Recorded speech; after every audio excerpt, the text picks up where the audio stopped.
YouTube. It has been some time. It's been like 8 months since my last upload. I've been on here popping in and out every now and then. I've since archived some of those videos, but as you guys know, the KevGotti show is going on a promotional tour, and that tour is set to start on June 30th, which is just a couple days away, and it's set to premiere here live in New York. You guys know I have been in New York for a little over a year now. My last upload was 8 months. So I did a little vlogging when I first got here. But vlogging became a bit, what should I say? A bit difficult based off of a couple of different factors. And then I just was still doing Beyond the Fences at the time. I'm no longer a part of that podcast that is since removed. So we'll get into all of that. I just want to come on here today because I have been MIA, and with the tour starting, I want to kind of just get into a couple of things. A lot going on in the media. As you can see from the title, the Cardi B album announcement came out. Diddy, I believe today is trial day 29. They're alleging that it should be a verdict reached by the end of this week. So I would like to get to talk about that and see where you guys stand with that. The Nicki Minaj of it all. You know, Nicki's always in the media. I want to talk about Casanet as well. Sat down with the mayor, the current mayor of New York, Mayor Adams, and a couple other things we want to get into, man. So I just want to kind of come on here. It's nothing serious. I'm not on the camera. This is more of a podcast form since I'm no longer a part of Beyond the Fences. I am going to try to incorporate the podcast form on this, and this is what it will be. Of course, once everything's plugged in and cameras and lights is up, it will be the Kev Gotti show. We'll just kind of, create this as the podcast type style. I don't want it to feel like work. That makes sense. This is more so when I come and talk to you guys. So I just want to keep it a cool environment. Nothing too serious. Let's just get into some things, man. Y'all know how we do it. So I guess first I'll go ahead and talk about the beyond the fences of it all. That's the obvious thing in the room. It did not pan out, man. We were going on a tour. That's really what the tour started from. We were going on a promotional tour, beyond the fences, and my co-host just kind of, I guess, things just kind of reached the end of the road with that situation. I didn't feel the need to get on here and explain at the time. I still don't feel the need to get on here and talk about it. I did a couple interviews. I sat in with two people in LA. I did something in Atlanta that's like more so of a podcast that you guys should be seeing soon. On Moss Motivates. Guy I went to college with. We sat down for a full circle moment. He's now doing some work at a station that I used to be with out in Atlanta. Y'all was following along. Y'all know I was at Streets 945. Shout out to everybody over there at Streets. So I sat down with him. Pretty cool full circle moment. There was the point when I was watching. I got to tell.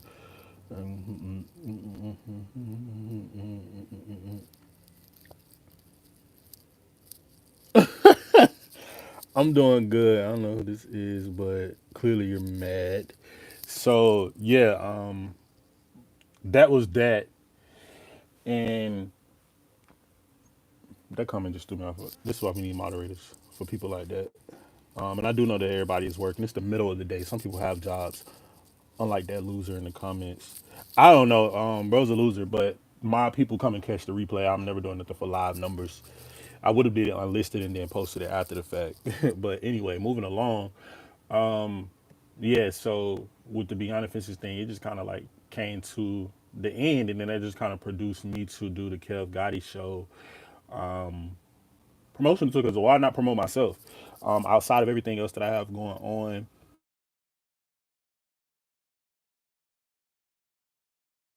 it works, things like that. I feel like that's what the work.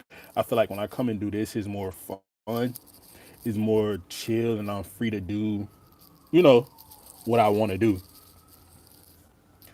So, yeah, like I said, that threw me off. What was I? Where was I at? I hate when I see something like that. Let me go back to where I was. So, like I said, this is just a chill little pod since I don't do the Beyond the Fences show anymore. But let's get into first things first. Let's talk about Cardi B album announcement.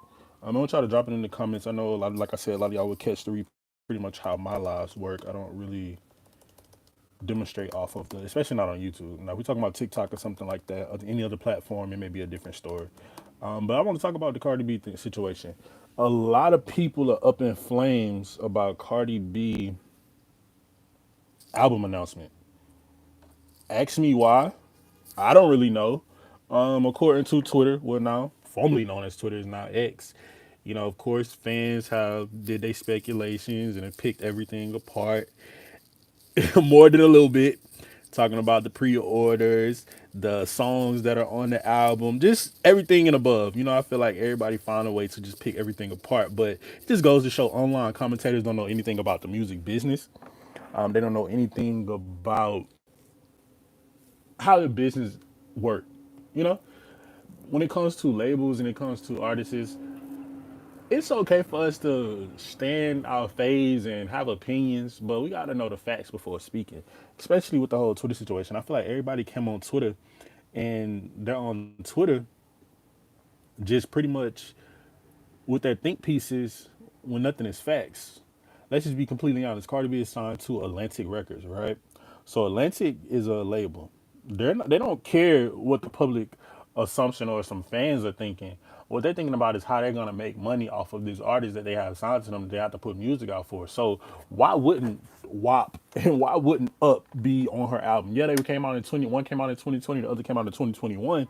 But why wouldn't it be? Why wouldn't those be songs on her album? It's already sold. It already has a number, so it already puts the album in a certain placement. Now, a lot of people have been comparing it to Nicki and how everybody, I guess, was kind of laughing at what Nicki did. But we gotta be completely honest. Nicki set the tone, just like she said in the song, set the pace like a runner, set the tone like a vocal coach. I mean, that's already done. The writing's already on the wall for that. She's already the highest selling female rapper for the record, highest female selling gross tour. Like all of these things, she is already done. So no matter what they try to trail behind or try to take and spin off of, I get, from 2018, the jazz and everything that was going on around that time. But we now in 2025, so to be upset about that, I think that's some fans that's still doing shit like that. Nobody in the music on the music business side that's really into this shit is sitting here saying, "Oh, Cardi is gonna do this because he put a song this and that." Man, Nicki had last year when she dropped Pink Friday 2, it did what it did. It surpassed the record breaking tour. I don't think y'all needed. I really thought we were at a point where we stopped putting these women in comparison to each other, especially those two, especially the newer people in Nicki. Like you gotta respect it, like just like with Kim, you gotta kind of respect that for where it was at that time. It's not our fault that she wasn't able to evolve and the fans weren't fanning anymore at a certain point. So that's not our fault. That's just where we are. And when it comes to Nicki, she's still selling, so nothing should be being said. She ain't even made an announcement. Who's to say, later in the summer we won't get an announcement about something? So I think when it comes to the Nicki Minaj tip and Cardi B, let's just stop comparing the two, man. It's no comparison. That's been proven. It's just not. There's no comparison. Let's just sit and wait for this album in September. Let's see what happens with it. And, that's all you can do. But on another tip of New York music, I see the Jim Jones situation. Shannon Sharp is kind of sparking a lot of controversy and with the Nas comparisons and all of these things. When it comes to numbers and when it comes to entries, Nas and Jim Jones can't be compared at all. Nas is a legend. Not taking anything away from Jim. Jim's still out here putting music out too, but there's no comparison between Nas and Jim. Jim pretty much is like I ain't gonna say a clout chaser, but Jim like his name to be in conversation. So Jim is gonna always surround himself with something controversial to get it talking, just like we're doing now. Everything's for clickbait. You know what I'm saying? Like everybody clip forming and all of those things. So that's just what that is on that. I don't feel like Jim wants any smoke or whatever the case may be, but hey, we love a rap beef. The last thing we had that was exciting was the Drake and Kendrick situation.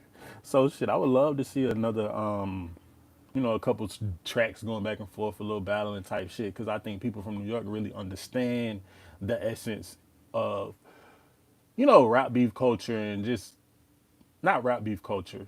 Well, yeah, rap beef culture. Like when it comes to diss tracks and all of those things, I think those some of the best diss tracks of hip hop history were from some New York artists. So if that's what it lead to, let it lead to it. We ain't finna stop running and being scared for certain shit. That's what we gotta stop doing. Once again, for everybody catching the replay, I'm really doing this for y'all. I don't expect nobody to be joining this live like that. And it's funny that the person who commented that is still in here watching. But hey, power to you. Now on to some more news, man. The Diddy trial. This Diddy trial has been absolutely insane. I have not been reporting on it. I haven't been reporting on anything, to be completely honest. I just not have been in the creative space. But hey, it's time for the KevGotti show to surface. We're what, 6 days away from that. So it's time that I come back out, and that's what I said I'm gonna do. And come on here and start doing it in the pod and form. Since I'm no longer part of Beyond the Fences, this would be like the KevGotti show podcast when it's like just a form like this. So anytime you see this would just be a straight up pod. When it's the show, you will notice the show, the production, everything of that nature. But back to the Diddy situation, I think that is kind of crazy that everything that we've been seeing throughout this entire trial has been more so based around Diddy's relationships with the women and the alleged escorts or sex workers, however you want to label it. I think we were expecting, and when I say we, I speak as the public. I think they were more so expecting something more drastic. They were expecting, oh, they finna see tapes. They finna see the alleged freak offs with all of the other alleged entertainers, rappers, and things of that nature. That's not an ounce of what happened. I mean, some of the stuff was addressed. The baby oil, of course, the laughing, running joke of it all was, to the forefront. But I don't feel as though all of the things that people thought were going to be told or was going to be exposed or was alleged that to be happened was going to come to the forefront. I think more so now we're just experiencing an exposure of his relationships and the things that he decided to participate in his relationships, which I don't find okay. I think that the public knowledge already, you got to know that you're a public figure, you've been a public figure for so long, to be under such scrutiny, you know, with just sensitive information like that coming out, I don't like. And I'm not saying that, any alleged domestic violence, any alleged anything where anybody was wrong, I'm not saying it's okay. And I'm not saying that any of that was done or not done. That's not I'm not here to judge on that. I'm just here to speak of what we're seeing versus what the hype around it was. So is this really like a money grab, or was we trying to really get some justice here? Because at the end of the day, the witnesses that have been called to the stand have since moved on with life, have multiple kids. Like, it's just a lot of moving pieces from the start of this. I was like, this seems more so like an exposure of Diddy than more so a proving of anything. And that's kind of going to spin off from that to the Tyler Perry situation. The Tyler Perry thing, if you guys have not seen, Tyler Perry was sued.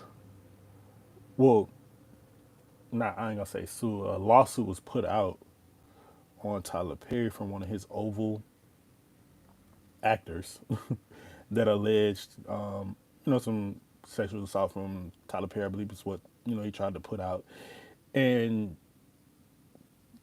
exposed text messages, alleged text messages, and I just don't see in what scenario in any of those messages, as I sat there and read them, where any type of SA was being taken place. Simply because it seems as though you baited him and you just tried to out his sexuality allegedly, if that's the case. It seems as though that was your important factor, and then for such large amount of money, I think it was like a $260 million lawsuit. So I just think everybody is now in this moment, and I've said this before. if you follow me, you know that I've said this before. I've said that I feel like we're living in a Me Too moment where everybody is just looking for a quick grab, or what lawsuit can I put to get this, or how can I advance, and it's just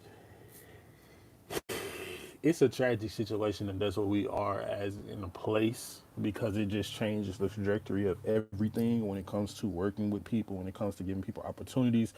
Everybody's on high alert, which I think in a certain aspect, you everybody should have been on high alert, but I just think it kind of messes things up when it comes to really want to give somebody a chance, and take an opportunity on certain people. So I just think that we got to do better from a media standpoint, from even reporting on some of these things. I get that the views, I get that the likes, I get that the comments is what's going to keep that media cycle pushing, but this is what I like about me. When it comes to this YouTube shit, I come on here because I enjoy doing it, right? On a day-to-day basis, if I'm working for a corporation, if I'm working for a radio station, if I'm working for a media outlet, if I'm working for a news station, there's guidelines and things that you report on, right? But you also can pick and choose on what you want to give light and energy to. There's a way in doing that. And I think the most important thing I just seen recently about that, two people said it, and they both said it on the Breakfast Club. Miss Jones, shout out to Miss Jones, radio legend, New York City. Y'all should know who Miss Jones is at this point. If you don't know, go find out. Miss Jones and Sherry Shepard both said, there's a way to report. There, you got to be intentional. You know when you take in a dig, and you know when you're going left with a situation, right? So I think that we have to learn to be intentional on what we're reporting, because what happens on the other side of that?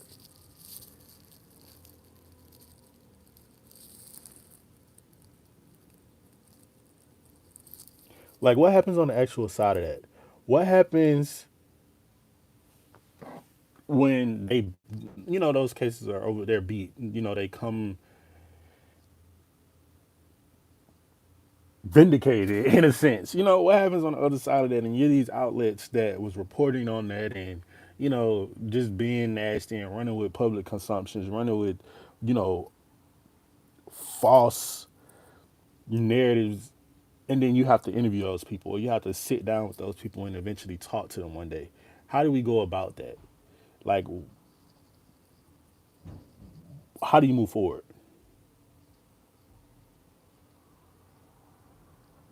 That's my biggest thing.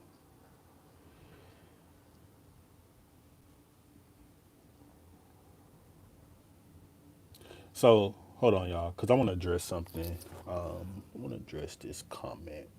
I usually, it's been throwing me off since it was commented. Sin City Bong Ripper. I don't even. You know what? I ain't even gonna give you the time of day. Let me just remove you from my live, because clearly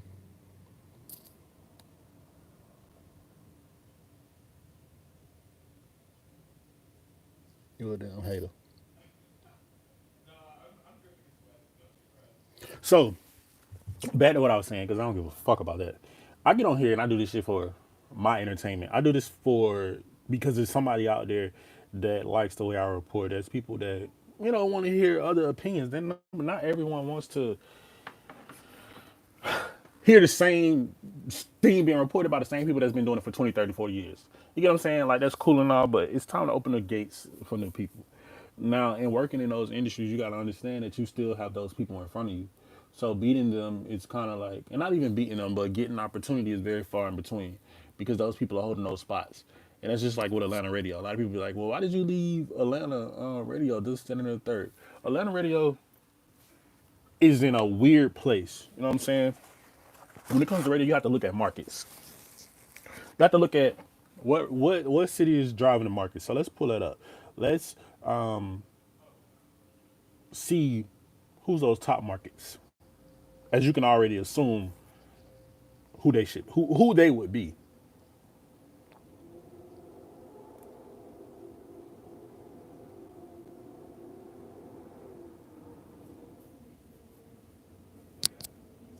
So, New York, Los Angeles, Chicago, San Francisco, and Dallas Fort Worth are the top five. New York has the largest market, as you guys may have known. Los Angeles is following, right? So, with that being said, Atlanta radio, the demand for it is not the demand like it is here. Now, what I will say in more areas like New York and Atlanta and places like that I visited, like a Dallas, people appreciate the smaller things like radio, right? So of course the pool for it is going to be more in demand versus I can say let's just take Boston. Like, like it's not going to be a demand for popularity news. It's not going to be a demand for black pop culture or pop culture period. Because you have so many other outlets now. You have Entertainment Tonight. You have all of these digital platforms that produce their things, and everything now is more visual. People don't appreciate that aspect of radio, but you got to understand radio plays a significant part in placement for artists. You get what I'm saying? Like they get paid, like real artists that write their music, that produce their own. They get paid a lot from. That's one of their paying sources. I'm not gonna say a lot because I don't really know the breakdown of all of that, but I will say radio is one of their most paying sources, and that helps a lot. Billboard and all that shit still matters. That's why you see these artists when they come out, they be mad. That's why, honestly, in retrospect, going back to the Nicki and Cardi situation, the bars are doing what they're doing because they don't like how, from a number aspect, how it will look. But back to the topic with the radio thing, I just feel like the demand in Atlanta wasn't there. I tried it. Who's to say I won't go back there? I just think that for me to have an opportunity to break through, I think it needs to be in a larger market. Now, I spoke about this a little bit on the podcast that I did coming out on Moss Motivate, so I don't want to go too deep into that. But I will just say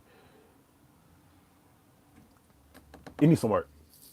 It needs some work. You got to be able to let the others in. You got to be able to let newcomers in. You got to be able to share that light.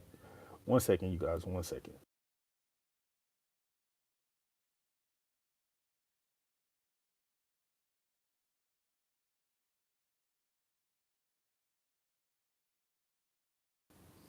Yeah, I feel like you just got to be able to share that light. And a lot of people are intimidated because they think you're coming in to take it. But it's just like, you got in radio, it's like a place where you can't just, it's not like any other job where you just can say, okay, let me send my resume and then I'm going to get a call back. No, it's a lot of shit that goes into that.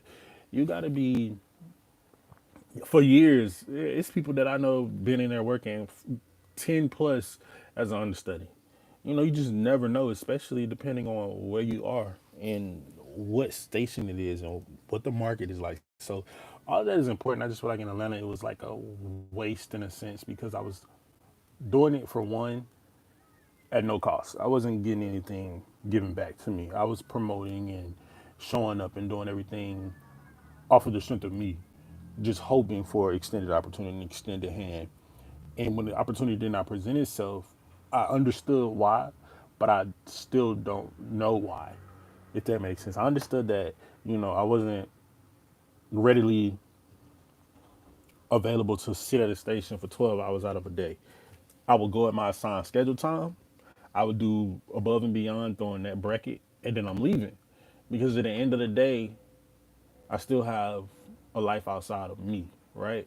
So I wasn't in a place where I was fresh out of college or I'm like I say, fresh out of college. I'm early 20s, this and the third. I'm still early 20s, but I'm not 18, 19, 20. I'm grown as hell at this point.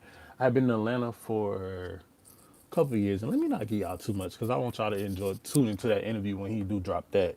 But like I say, I wasn't in the space to be interning. I wasn't in the space to be given free time when there was other opportunities presenting itself, especially in Atlanta. It was always something for me to do.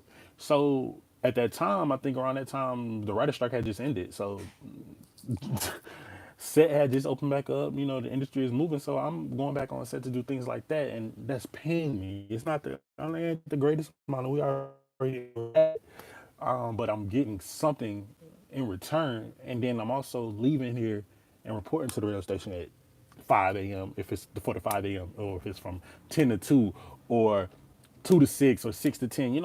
I'm versed with everybody. I can go in any spot, and I knew how to do it and I knew how to work it. But I'm just glad that Josh is able to go there and kind of carry the torch in a sense, because it's certain kind of people don't have certain opportunities just based off of who they are, just based off of how the public assumption may view them. And I think that the industry has finally got to a point where they don't judge and they're not putting labels on anyone like they used to, or a person can be 100% authentically who they are. And I appreciate that.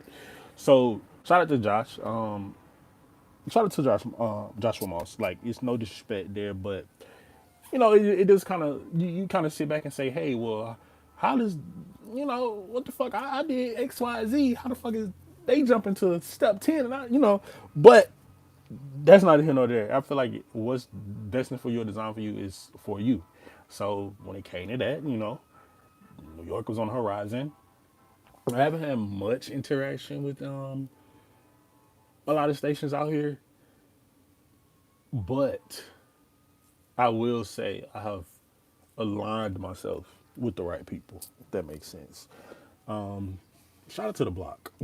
Shout out to the block, the new R&B station here in New York for throwbacks. Shout out to the block. But enough of that. What was we at? Let's get back into a little bit of this pop news. Let's talk about Casanet while we talk about New York, because I feel like the last couple minutes been about New York. Casanet sat down with Mayor Adams. Now, I'm sitting here wondering. I'm like, why is Kai doing an interview with Mayor Adams? And then I had to realize, yeah, I'm not into politics or anything like that. I'm not gonna say I'm not into it. I go vote when it's time for presidential elections, but all that other stuff.